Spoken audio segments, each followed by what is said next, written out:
questions? Anybody? Surely there must be one question at least. Yeah. Yes, this gentleman here. Maybe I can come with the mic and you can speak to the mic and I'll walk back, and in the meantime hopefully the hotel comes with an additional mic. Thank you. I'm Sheila and I'm from Investor.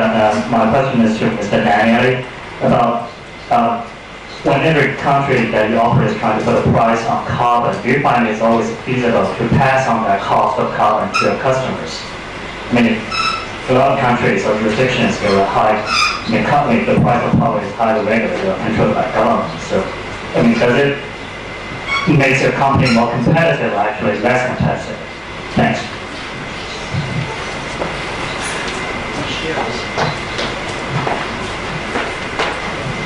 I guess that's going right to the to one of the critical issues. I'd say we have in China, because again I feel part of this new project of this pilot project here in China, and how the carbon value impacts the power prices.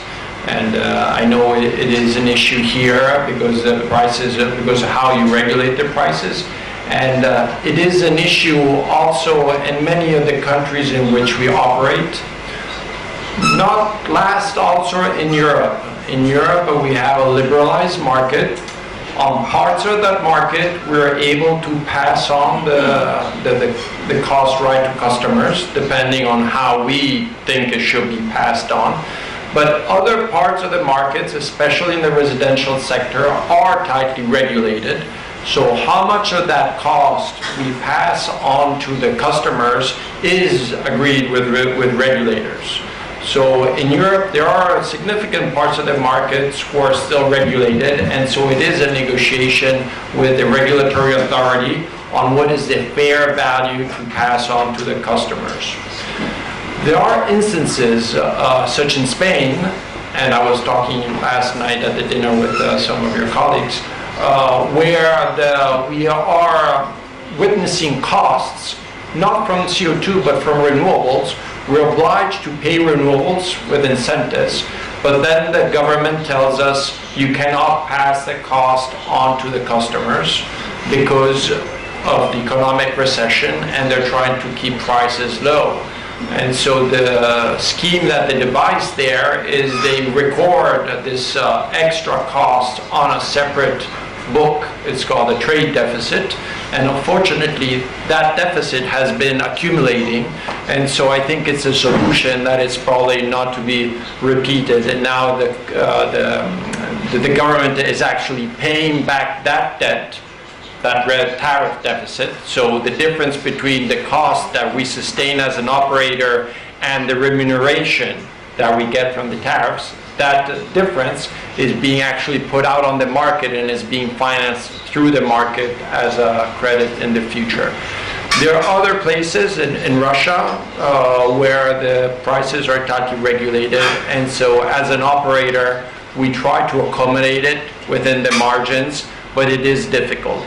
So I think it is a challenge, and it's a challenge that is maybe more widespread than you would think, because more and more, especially in this period of recession, governments are trying to use the power sector to finance renewables, energy efficiency, CO2, but at the same time they want to keep the prices low, and so they have to find ways of moving this burden ahead in the future, so that they use the power companies to finance it, and then they get paid back in the future.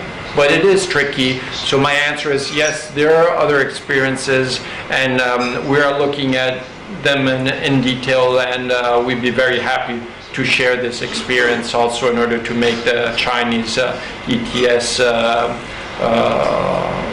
completely successful. Thank you. Any other question? Thank you. Oh, Carol, you have a comment? You said in your presentation that making sure that Xi management buys in full speed, that you have full commitment of Xi management of your carbon policy strategies. Would you give an indication of how you ensure that commitment? Well, I think The key area here is carbon is not about environmental compliance.